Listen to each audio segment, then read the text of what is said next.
Bonjour et bienvenue dans Le Bonheur me va si bien, le podcast pour les femmes qui souhaitent s'épanouir et construire une vie qui leur ressemble. Je m'appelle Audrey, je suis coach de vie certifiée, business mentor et fondatrice de Ma Cohérence. Ma vie, je l'ai créée et il n'y a rien de magique. Un pas après l'autre, j'ai avancé, testé, recommencé et j'ai fini par trouver ma cohérence, cet équilibre entre tous les domaines de ma vie. Aujourd'hui, je suis convaincue que nous avons toute la possibilité de trouver cette cohérence. Chacune, nous avons le pouvoir de créer une vie plus en harmonie avec nos valeurs, nos désirs, qui nous sommes profondément. Ma mission, vous l'aurez compris, est de vous guider, vous aider à mieux vous connaître, à vous approprier votre vie pour être plus sereine, épanouie et enfin trouver vous aussi cet équilibre, ce bonheur et cette légèreté. Pour cela, sur ce podcast, je vous livre chaque semaine des conseils, des outils et méthodes concrètes pour comprendre vos émotions, mettre en lumière vos qualités, oser être vous. En résumé, je vous aide à vous remettre au centre de votre vie et enfin prendre conscience que vous êtes la personne la plus importante de votre vie. Alors, préparez-vous à reprendre votre vie en main. Hello, bonjour et merci d'écouter cet épisode 86 du podcast. Un épisode un petit peu particulier que je prends plaisir là à enregistrer, préparer, puisque je vais répondre à vos questions sur la confiance en soi. J'ai invité ma communauté newsletter Facebook à répondre à un questionnaire sur la confiance en soi. Quelles sont leurs problématiques? Est-ce que leur coûte le manque de confiance en soi? Et surtout à me poser une question à laquelle je vais aujourd'hui répondre. Peut-être, parce que là je débute l'enregistrement, je ne me rends pas compte de la durée, que je couperai cet épisode en deux.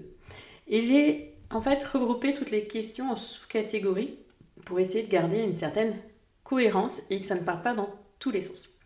Donc on va voir ensemble définition, les origines, le comment avoir plus confiance, comment garder cette confiance, quels sont les piliers, faire face à soi-même, les autres, etc. etc. Donc un épisode qui va être très riche, je pense. Il se peut que je le fasse en plusieurs fois, donc le son ne soit pas tout à fait identique, puisque je vais m'accorder le droit de poser mes réponses, d'y réfléchir pour vous apporter vraiment de la valeur plus. Et pour celles qui ne font pas encore partie de la communauté Ma Cohérence, qui ne reçoivent pas encore les newsletters, je vous invite, si vous en avez envie, à regarder dans le descriptif de cet épisode et vous trouverez le lien pour vous inscrire et partager vous aussi vos besoins, lire mes conseils, mes astuces, mes outils, mes évolutions et puis peut-être participer vous-même au prochain questionnaire. Commençons par le commencement. Qu'est-ce que la confiance en soi? Une des questions qui m'a été posée. Donc la confiance, c'est notre croyance dans notre capacité à faire. On est dans l'action, le faire et non dans l'être. Et si on veut aller plus loin, on peut également parler de mécanisme de la confiance. On est confiant. Quand on est enfant, on a confiance. On perd cette confiance et on peut également l'améliorer, la retrouver. Tout est possible. C'est pas quelque chose de figé. C'est un mécanisme, un process qui a ses clés, ses piliers, ses secrets pour qu'on puisse les activer et on va les revoir au fur et à mesure. Mais donc la confiance en soi, on est dans notre croyance, dans notre capacité à faire. Ensuite, j'ai eu des questions sur comment la perd-on? Comment vient le manque de confiance en soi? Et quel est le rôle de l'enfance et des parents? Quelle est en gros l'origine du manque de confiance en soi? Quand on est enfant, quand on vient à la vie, on a cette confiance. Qu'est-ce qui fait qu'on la perd? Alors il peut y avoir les projections parentales et leurs espoirs déçus. Le refus de nos parents de voir certaines de nos problématiques. La surprotection. La survalorisation. Et aussi, au fur et à mesure de notre apprentissage, de notre évolution, quand on grandit, les échecs, la répétition de ces échecs, ainsi que les paroles blessantes et les comportements blessants qui viennent à se répéter. Vous voyez, c'est donc un mécanisme qui est multidimensionnel. Il ne peut y avoir plusieurs causes au manque de confiance en soi. Il peut y avoir plusieurs raisons qui ont amené ce manque de confiance et non une seule. Donc forcément, une question qui m'a été posée je ne sais combien de fois, comment faire pour reprendre confiance en soi? Comment reprendre doucement confiance en soi? Comment reprendre confiance en soi? Par où commencer? pense que la répartie fait aussi partie de la confiance en soi. Donc comment avoir de la répartie concernant comment sortir de sa zone de confort, etc. etc. La confiance en soi, il y a bien évidemment des leviers, des clés. Et pour chaque personne, c'est un petit peu différent. On va partir sur les 4 piliers qui sont pour moi la prise de conscience déjà. Prise de conscience que oui, je manque réellement de confiance en moi et ça a tel impact sur ma vie. C'est pas juste, oh, j'avance pas dans mon projet. Parfois, c'est beaucoup plus profond que ça. Le deuxième pilier, c'est je me recentre sur moi. Je me centre sur moi, mes besoins, qui je suis.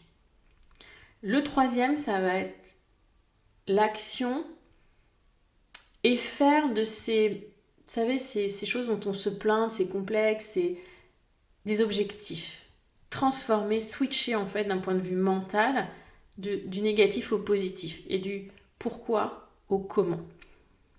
Et enfin, la dernière étape, le dernier pilier, c'est l'affirmation de soi. Vous êtes au cœur de cette confiance. C'est vous et vous seul qui pouvez vous dire aujourd'hui à quel niveau je manque de confiance en moi. Déjà, on est dans la prise de conscience. Ce manque de confiance en moi, en quoi il m'impacte? Qu'est-ce qu'il m'empêche de faire? Quel est le coût de ce manque de confiance? Puis ça va être, ok, d'accord, j'ai ça. Vers quoi j'aimerais aller? Vers quoi je vais m'autoriser à aller? Vers quoi j'ai envie d'aller, besoin d'aller? Parce que parfois, ce manque de confiance en vous, vous m'en parlez, mais vous m'en parlez pour des choses qui, au final, c'est pas pour vous, quoi. Alors, ça se mélange aussi avec un manque de motivation, un manque d'envie, un manque de clarté. Quand les choses sont claires, qu'on sait où on veut aller, que c'est pour soi et qu'on a un pourquoi profond, le manque de confiance en soi, il passe un peu au second plan. Parce qu'on sait pourquoi on va vers là, on sait ce que l'on va gagner. Et on n'est plus dans ce que l'on va perdre. On est dans ce que l'on va gagner. Et là, on passe du switch. Pourquoi ci, pourquoi ça, pourquoi moi, non. Comment j'avance, comment je fais les choses. J'ai une autre question qui était comment éliminer les vieux schémas pour que la confiance en soi dure. Ces vieux schémas, je sais qu'il y a un épisode de podcast dédié à ces schémas de pensée. Et il y en a même plusieurs d'ailleurs. Il y a le 16 sur se libérer de ces schémas de pensée négatifs grâce à la médecine traditionnelle chinoise. Le 78 sur les scénarios de vie toxique, 3 étapes pour s'en sortir. Et enfin, le 27, dont je vous parle, je crois, bientôt à chaque épisode, sur le modèle de Brooke, changer ses pensées pour changer sa vie. On va axer sur ses pensées. Et une fois de plus, on va essayer de prendre conscience déjà de ce vieux schéma. Qu'est-ce qu'il est, qu'est-ce qu'il fait, où est-ce qu'il est, comment il démarre. Et le tout, c'est d'essayer de faire un pas de côté. Prendre conscience, comme je vous l'ai dit juste avant dans les 4 piliers, c'est déjà l'étape 1. Ce schéma, il est là, il existe. C'est pas la faute de la vie. Quelle est ma responsabilité également dans ce schéma? Comment je peux changer ma responsabilité? Où est-ce qu'est ma responsabilité et en quoi je peux changer les choses? Moi et moi seule. On ne va pas définir des objectifs, on ne va pas faire des choix en fonction des autres, on doit les faire en fonction de soi. Donc je veux éliminer un vieux schéma. Quelle est moi ma part de responsabilité là-dedans? Comment je reproduis ce schéma? Et comment je peux le changer? D'autres questions sur quels sont les défis à réaliser pour avoir plus confiance en soi ou quels défis réaliser. C'est très difficile pour moi de vous répondre là, puisque nous sommes chacune, avec une vision, un besoin, des objectifs, des vies différentes. Les défis, bien évidemment, vous en avez toutes dans votre vie. Toutefois, il y a différents degrés dans ce défi. Il y a le défi, ouais, c'est sympa, je vais faire ça. Le défi, ouais, là, par contre, j'ai un peu peur quand même. Et le défi, aïe, non, mais là, je peux pas. Non, je peux pas. Non, je ne peux pas. Et si vous allez sur le je ne peux pas, si vraiment vous allez sur un défi qui vous bloque, vous n'avancerez pas. Donc, c'est trouver le défi qui est un peu challengeant pour soi, qui va vous permettre de sortir un petit peu de votre fameuse zone de confort, qui est, je vous le rappelle, la zone de confort de votre cerveau et pas la vôtre. Et ces petits défis vont vous permettre de booster votre confiance en disant ça, je l'ai fait. Voilà, je l'ai fait, j'y suis parvenue, j'y suis arrivée. Et de sortir de ce cercle vicieux qui est là, qui dit bon, j'ai pas confiance en moi, j'ai un objectif, de toute façon, je n'y arriverai pas, je n'en suis pas capable. Donc, soit on n'agit pas du tout, soit on ne met pas du tout la bonne énergie. Résultat, bof, voilà, objectif complètement pas atteint, complètement pas tout ce qu'on veut. Et on vient renforcer notre croyance qu'on n'est pas capable de faire. Là, on est vraiment dans un cercle vicieux. Donc, un défi va vous permettre de sortir d'un pas de côté de ce fameux cercle vicieux et d'enclencher le cercle vertueux. Je tente, je teste, j'expérimente, j'ai un résultat qui est positif, ça me donne envie, ça me redonne un peu de waouh, ça me sent mieux, donc j'y vais, j'avance. Et ainsi de suite. Donc les défis, à vous de voir quels sont ceux qui vous aideraient à avancer dans ce qui est important pour vous, qui sont pas complètement déstabilisants et qui ne vous font pas complètement peur non plus, qui ne vous bloquent pas, qui vous sortent un peu quand même, qui sont challengeants, motivants. Si on prend un objectif, si on reparle du SMART, spécifique, mesurable, atteignable, réaliste et temporel. Il y a la notion de atteignable et réaliste. Mais c'est challengeant. C'est-à-dire que ça doit être atteignable, bien sûr. Mais on doit être dans le challenge. On doit réussir à. Si vous fixez des objectifs en sachant que de toute façon vous n'y arriverez pas, à quoi bon? Si ce n'est à faire encore diminuer la confiance que vous avez en vous. Donc fixez-vous des objectifs qui vous challenge, fixez-vous des objectifs où vous savez que ça vous titille, c'est pas non plus hyper agréable d'y aller, mais vous avez envie d'y aller. Votre pourquoi, votre moteur est profond et va vous pousser à sortir de ce petit truc d'inconfort de jet. Donc les défis, à vous de les trouver, à vous de vous les fixer. Et j'aime beaucoup ce mot défi parce qu'on joue dans le défi. On est là, on travaille un peu sur son enfant intérieur. On challenge, on est un pirate, on est ce que l'on veut. On va à l'abordage de notre problématique et de notre confiance en soi et hop, on se challenge. Autre question, c'est la théorie, je l'ai vue, lue, écoutée. Quel petit pas concret me ferait évoluer? Et une autre question, quel est le premier pas vers la confiance en soi? Je viens d'y répondre. Le premier pas est celui qui vous aidera, qui vous permettra de sortir un minima de votre zone de confort en allant vers quelque chose d'important pour vous. Parce que sortir un minima de votre zone de confort pour avancer pour les autres, non. On avance pour soi. On travaille sur soi pour soi et pas pour les autres. Si vous m'écoutez aujourd'hui, c'est pour vous et pas pour les autres. Donc, qu'est-ce qui est important pour vous? Réellement, profondément important pour vous. Qu'est-ce que là-dedans vous êtes prête à vous autoriser aujourd'hui? Je sais bien qu'il y a des choses qui sont pour vous qui sont mais non, mais j'ai pas le droit, je mérite pas, etc. Mais qu'est-ce que vous pouvez d'ores et déjà vous autoriser? Et quel est le premier pas que vous pouvez faire vers ça? Donc le premier pas vers la confiance en soi, ce serait se poser la question qu'est-ce qui est important pour moi? S'autoriser à prendre le temps de répondre à cette question. Vous voyez, on est vraiment dans la micro-action. Ok, je prends le temps de m'autoriser à me poser cette question. Pourquoi? Qu'est-ce qui est important pour moi? Quel va être mon moteur?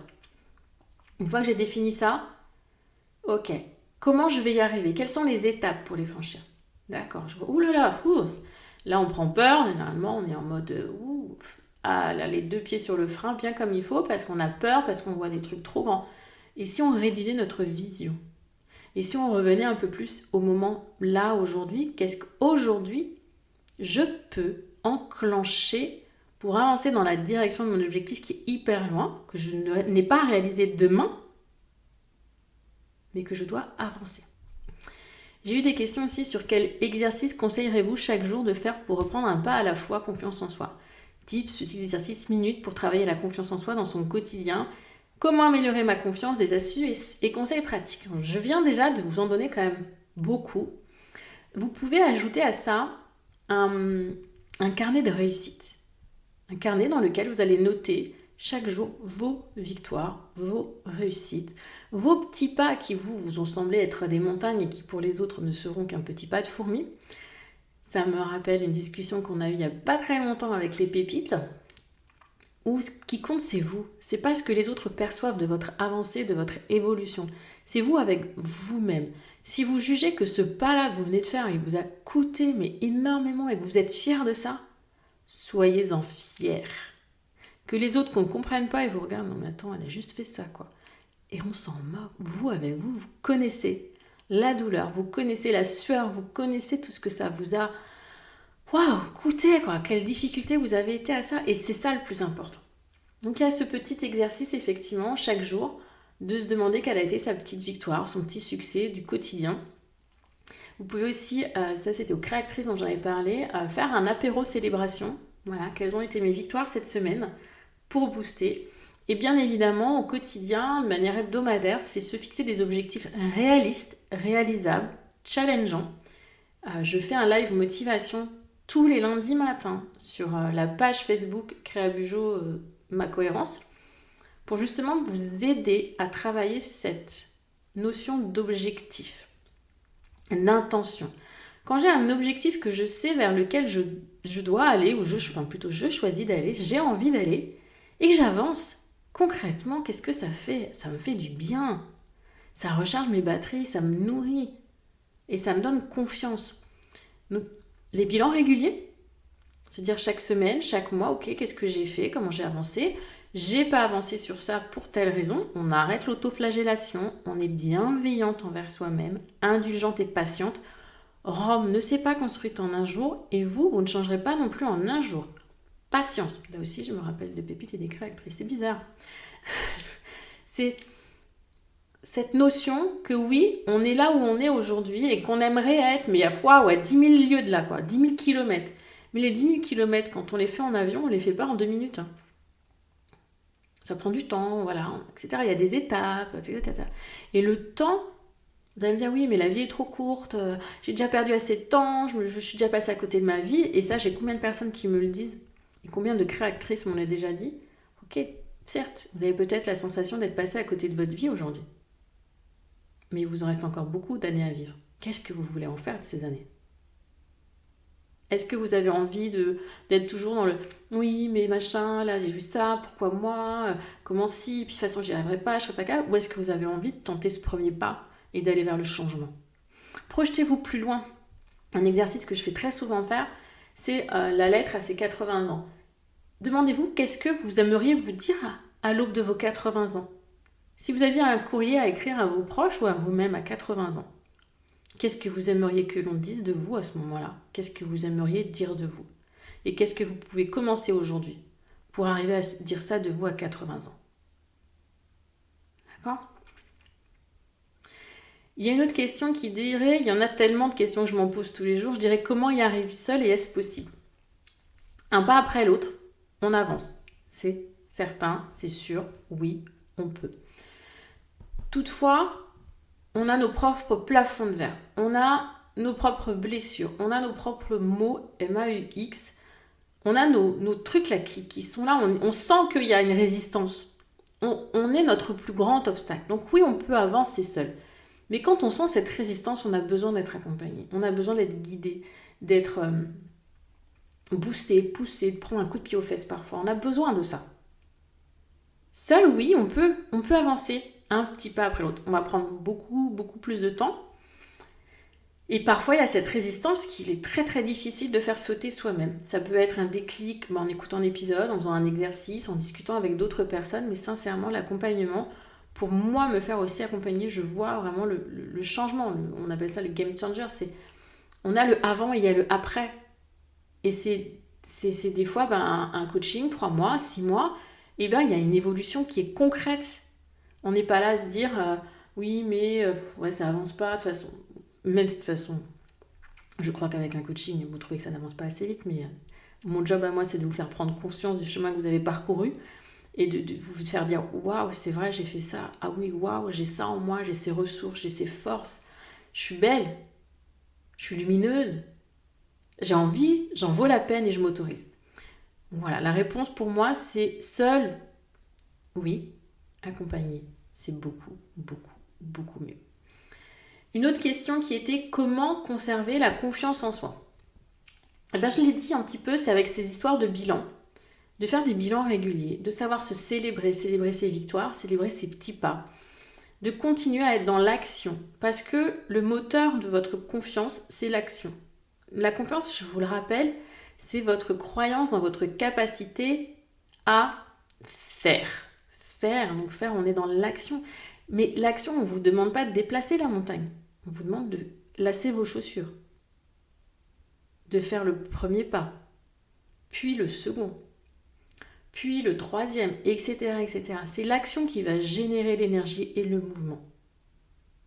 Donc pour conserver cette confiance, c'est toujours être dans cette action, la plus petite soit-elle, mais toujours être dedans. Et bien évidemment, on va aussi travailler à se célébrer, à comprendre nos propres mécanismes. Qu'est-ce qui fait que là, je ne suis pas allée, j'ai pas fait, j'ai pas atteint mon objectif. Ok, j'analyse. On est aussi, j'analyse qu'est-ce qui fait que ça n'a pas été, comment je pourrais modifier les choses. Et je vous rappelle mon fameux BIP que je dis souvent à mes coachés, bienveillance, indulgence, patience. Rien ne sert de courir, il faut partir à point. Griller les étapes, vouloir aller trop vite, vous allez vous prendre l'élastique. Le retour de l'élastique, vous savez, le truc où vous courez, bam, d'un coup, vous revenez en arrière et ça vous fait très mal. Donc comment la conserver? C'est ça, c'est l'action, la bienveillance et la patience. Et en troisième point, j'irai aussi dans un peu travailler sur soi en profondeur. On est sur autre chose, je vais vous en parler juste après, mais sur la valeur que l'on se donne. Se donner de la valeur, se donner de l'importance dans sa vie. Pour nous dire, ok, je m'autorise, je peux y aller là. J'en suis capable, j'en ai envie et j'y ai le droit. Et je rajouterai, pour conserver cette confiance en soi, parce que là je vous ai essentiellement parlé de vous avec vous-même, qu'il est aussi important dans notre rapport aux autres en fait, d'établir de bonnes relations avec les autres. Le respect des autres, le respect de soi, des relations qui nous permettent de nous épanouir et nous développer dans la société en général. Ça aussi, ça contribue à la confiance en soi. Donc, pour conserver cette confiance, il y a toutes ces étapes de travail sur soi, mais aussi après dans sa relation aux autres qui vient ensuite, après, définir qui l'on est au sein d'un groupe, au sein d'une entreprise, au sein d'une famille, et la place que l'on se donne soi au sein de cette famille et de ce groupe. Et je vais m'arrêter là pour aujourd'hui. L'épisode faisant environ 45 minutes au total, je préfère vous laisser digérer le contenu que je vous ai partagé dans cette première partie et je vous donne rendez-vous la semaine prochaine pour la suite des réponses sur la confiance en soi. On va parler d'estime de soi, on va parler d'affirmation de soi, on va aussi parler de comment permettre aux enfants de garder confiance et d'avoir confiance en eux dans la vie. Voilà. Donc rendez-vous la semaine prochaine. Je vous remercie de m'avoir écouté jusqu'ici. Ce sera jeudi, puisqu'on a changé le jour de sortie des podcasts. Et en attendant, je vous souhaite une belle journée, une belle semaine, une bonne soirée ou un bon week-end.